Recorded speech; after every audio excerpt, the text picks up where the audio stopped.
What's up, guys? Welcome to Team Epidemic. Today I'm going to be showing you my blind go second striker list that I have been using for plat rank in Master Duel.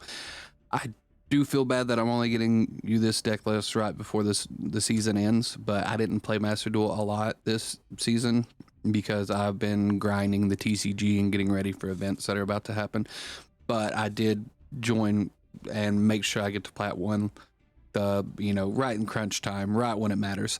So I wanted to share this list just in case anyone's playing Sky Striker and they wanted to know a good plat ranked deck to run. I actually really like the deck that I have going right now.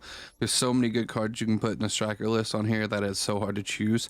So you'll definitely probably see some cards that you don't run or some cards that are missing that you think, and that's fine because I've ran every card imaginable in this deck, and this is just what I came to.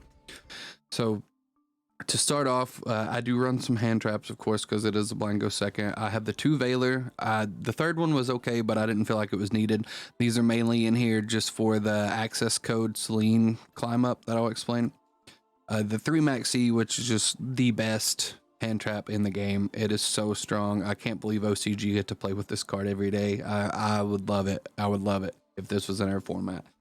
The 3 Ash, it's just always good.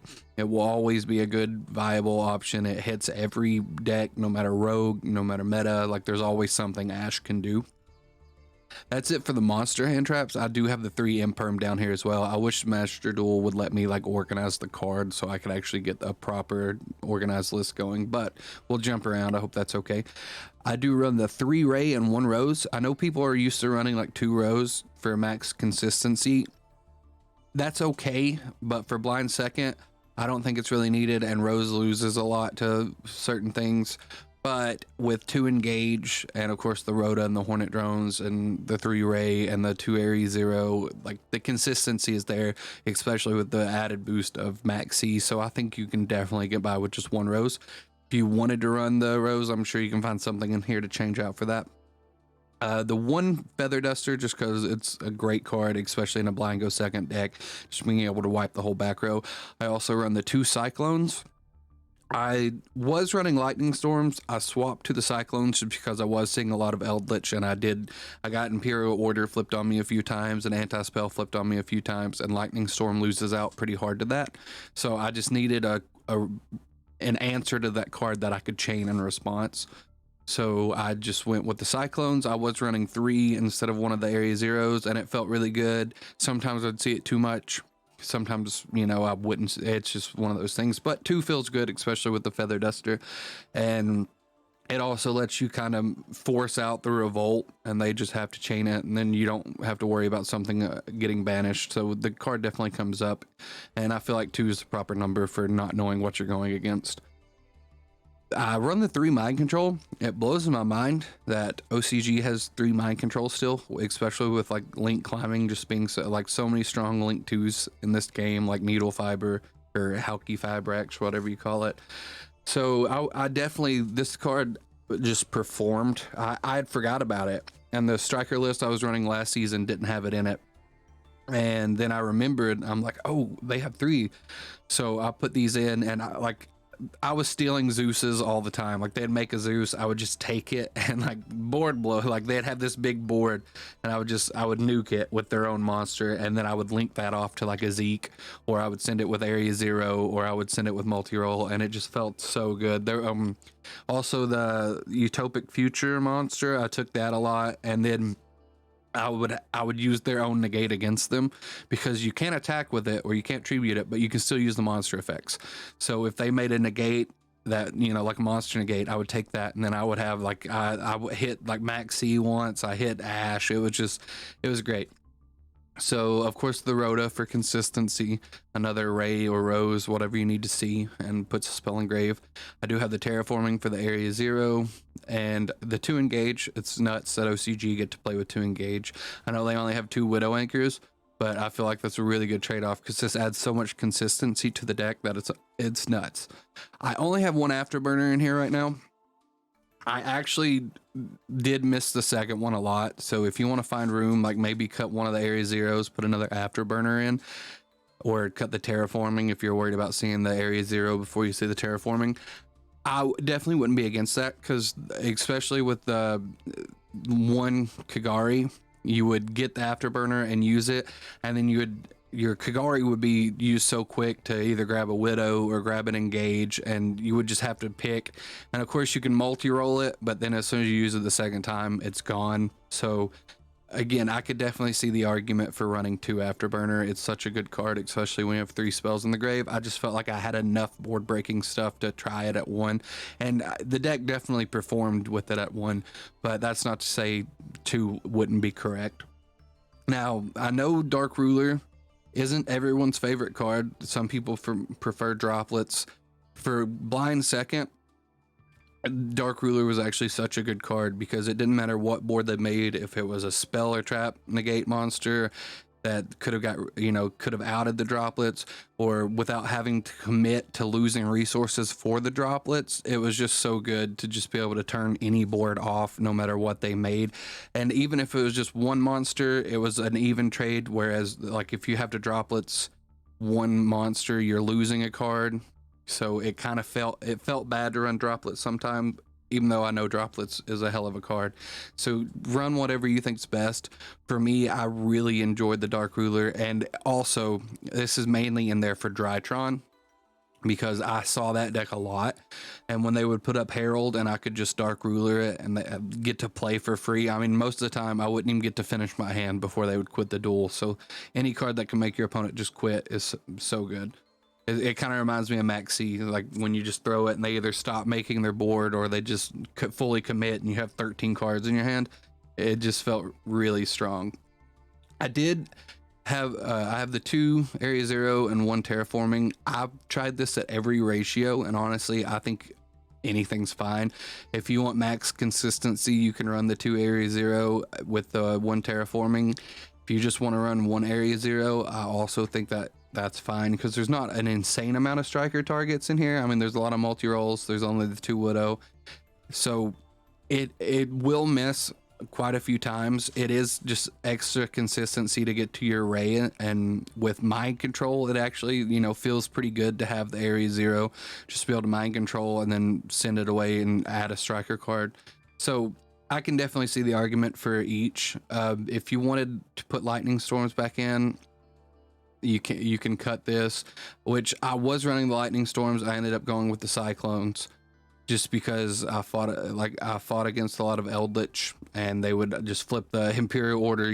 They would just see that card every time, where they would have anti-spell, and Lightning Storm loses out pretty hard to anti-spell. So I wanted a quick play answer to that, and that's why I ended up going with the Cyclones, and it forces out a lot of interactions. So that felt good. But if you wanted to, cut down on the Area 0, or if you see something in here that you want to add, like a Pancratops or something, I think this is definitely one of the cards that you can cut down on, and you won't lose too much consistency. I was also debating on cutting one of these and adding in a single Pot of Prosperity or 2, just because there's like a lot of, like, you don't need your 3 Hayates. You can get by with 2 Shizuku and the 1 Zeke. So there's like a lot of filler in here, and Pot of Prosperity is so good. But I don't want to run 3 because it does clash with the 2 Engage, and because you get Engage pretty consistently with Maxi. So it's one of I ended up taking it out. I tested it, and it's so consistent. Like, it adds so much consistency to the deck that it's crazy. You just get what you need. But it did clash a little bit. I think 1 would be pretty insane and wouldn't clash that much. So if you wanted to try that out, do so. The 3 multi-roll, it's insanely needed in this deck, just because you do only have the 1 Kagari, so this is your main recursion to get stuff out of the graveyard. You do lose it once it's banished, but this card's just so strong because you're effectively getting to use every card twice. And it also, just to be able to like mind control, send something away, or just make it to where they can't respond, they can't engage or ash your engages. It's super strong. I did explain the 2 Cosmics already. I run the 2 Called By. This card is just insanely good in this deck. It's just again, it makes sure you don't get maxied and you can commit to a full turn. It makes sure you don't get it Veilered on your Kagari, which is your only one. It's so good, but it hits combo pieces for their deck. So like you can, hit it a well-timed Golden Lord or hit like a Kit and keep them from getting that consistency. So it definitely, I think everyone should play this card at 2, no matter what deck you're playing. The 1 Hornet Drones for consistency, the 2 Widow, because that's all they will let me use. This card's so good. I do only have 1 Shark Cannon. I'm actually a huge fan of Shark Cannon. I run it at 3, I run it at 2 almost always. Like, I will never go below 2. The only reason it is at 1 in this deck is because this is a blind go second, and it's much better late game when you can use it to link climb and finish. Like, you don't want to commit to a lot of link climb plays until you're ready to, access code, finish your opponent off. Or you can use it just to steal combo pieces. But if you're going blind second and they set up a 4 negate board and you open up 2 Shark Cannon, it doesn't really do much. Sure, you can, remove something, get a spell engraved, but as far as helping you address the board, it just felt not as impactful as it normally does. So I have it at 1, especially with the 2 called by that also performs the getting stuff out of the graveyard function. So I think that's correct ratio to run 1 Shark Cannon 2. If you want to run 2, I'm sure it won't lose you games, but I just don't think it's going to win you much games either. And the 3 Imperm just to finish off the hand traps. I did have Evenlies in here. I messed with about every card you can imagine. I had the Upstarts. The Upstarts felt insanely good. I did get Drolled a few times, and that felt pretty bad, but not everyone's running Droll, so that won't be a huge issue. And if they are running Droll, they're going to hit they're going to hit you after an Engage or an Area 0 or something. You're going to get Drolled. But just losing first turn, or first card, getting Drolled felt pretty rough. And it's honestly just so hard to fit the 3 Upstarts in here because you have to lose so many powerful cards just to fit it that I didn't feel like it was worth it. I also ran the Foolish Burial package. Same thing there. It takes up so much space that it almost feels like you're missing. Sure, you're getting consistency, but you don't have all the answers you need. So I did choose not to run that. There's also Chicken Game. Chicken Game was insane to let you just keep drawing. There's so many cards that you could run for extra consistency in this deck that it's mind-boggling. But with the 2 Engage and the 3 Maxi and the Area 0, I just feel like the consistency is already pretty much there. Like, you see what you need. I also ran the 3 Evenly Matched, and that card performed really well. It's always a good blind go second card because, especially with Dark Ruler, you just turn off their board and evenly matched. I do miss the Evenly, and you could cut Area 0 and Terraforming down, put 2 Evenly in, and maybe cut one of the Cyclones or just something along. There's something you could do in here if you wanted the 3 Evenlies. I found room for them several times. I just ended up taking them out because it's one of those things where you see it late game instead of opening hand, and it just kind of felt bad and felt useless. And there was other cards like Cyclone that I could actually use. Same thing for the Lightning Storms. So I ended up taking it out, and I did use Evenly a lot, and it did perform really well, but the deck still performs really well without it. So it's just one of those either or things. You kind of pick what you want. So if you want to fit that in, feel free. The extra deck is just the 1 Kagari, of course. That's all they'll let you have. The 3 Shizuku. The 3 Shizuku does come up, especially with grind games, but I've been running Prosperity a lot, and you can definitely make 2 work. I don't think there's much else that you need in the extra deck other than the access package. So what you would cut it for, I'm not sure, but if you have any ideas, let me know. There's always, Nightmare Phoenix, Unicorn. Those are good options to help deal with the anti-spell. The 3 Hayate, this I definitely think if you were going to cut 1, you could cut this down to 2. Hayate is an amazing card, but once you get your Engage going, you pretty much have your engine, so you could definitely justify cutting this to 2 if you want to add a Phoenix or a Unicorn or something. Kinda, it's just such a good card. It doesn't get enough credit, but you definitely need to run the 1 at least.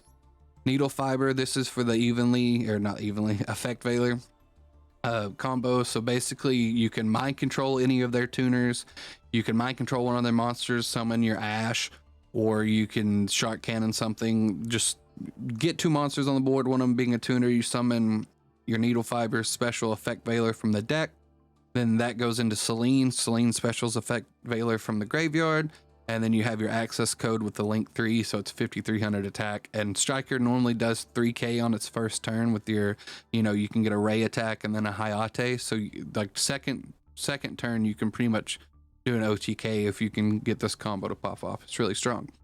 Hida just for more link climbing, and also in the mirror match you can still Kagari's because you only have the one. I also use Shark Cannon for that in the mirror match. So if you're playing in the mirror, make sure you use Raise effect to tag out to make your Kagari as much as you can, because then it's not properly link summoned and they can't like Monster Reborn it or Shark Cannon it. But if they hard link theirs, then you can Shark Cannon and just use their Kagari for your benefit. And I run the 2 Zeeks. This could also be justified to cut to 1, but honestly, I really enjoyed having it at 2. It came up a lot, especially with the mind controls.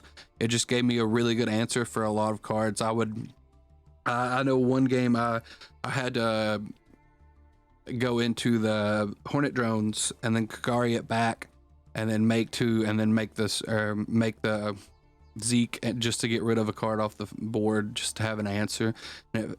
It's just one of those things that comes up when you need it. The Ningirsu, I don't think I actually made this, but it felt good to have, because this is just one of the OG striker cards that would answer a lot of your problematic monsters that couldn't be targeted, or get rid of the anti-spells, or just anything of that nature. So I feel comfortable having it in. Again, I didn't really ever have to make it, but I've made it a lot in my Yu-Gi-Oh lifetime, so I love having it there. And the rest is just the Selene and the access code.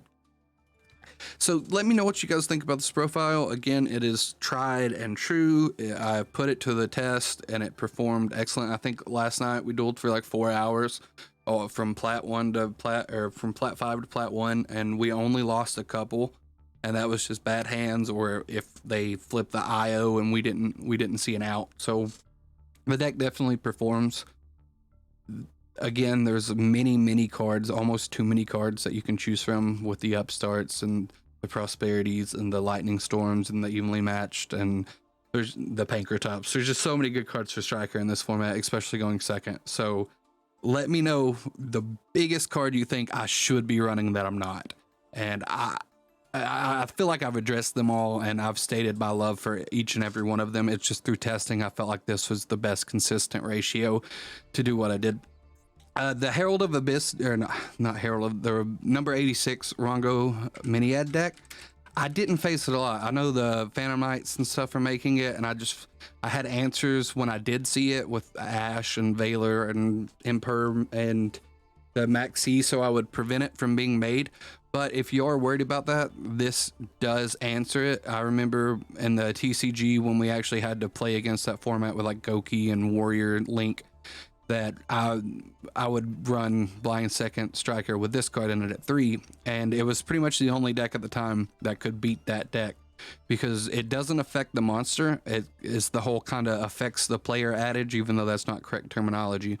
But it would make your opponent send the number 86 to the graveyard, and they'd have like no choice about it, because you just pick the attribute and the type, and they have to send it. You pay 1500, but this card is definitely worth running if you're scared of that. I didn't run it because as much as it came up, if I did lose to it, it was just a simple loss. I could move on. But even if you do run this card, I mean, you will use it in any matchup. It's just a monster removal. The 1500 does come up if you see it late game and you're kind of low, because Striker doesn't exactly have the best defense other than some Widows, and you kind of run out of those pretty quick. So I would be skeptical about running it. I didn't need it, but it is an answer for that deck if you see it kind of ramp up a lot in play. So that's something to consider. But thank you guys for checking out the profile. I'll probably upload some replays. I'm not sure if I will, just because I do stream with this deck, and I just did a 4-hour stream with it yesterday, and you can check it out in action and see little tweaks I did along the way. Also, we just made a new Discord for the channel. I will put the link in the description of this video. Join that. I talk some deck profiles in there. We do some testing. I give updated or advanced notice for when I'm going live. I don't have a set streaming schedule right now, so it just kind of gives, you know, a little bit of a heads up for when I'm streaming, and kind of helps just not having to jump right in. And if we all get together, just play tests and talk Yu-Gi-Oh, send memes. It's it's a cool place. So make sure you join that, and thank you guys. Every like, subscription, and share means a lot. It helps the channel grow a lot, and hopefully we can keep providing good content for you guys. Thank you.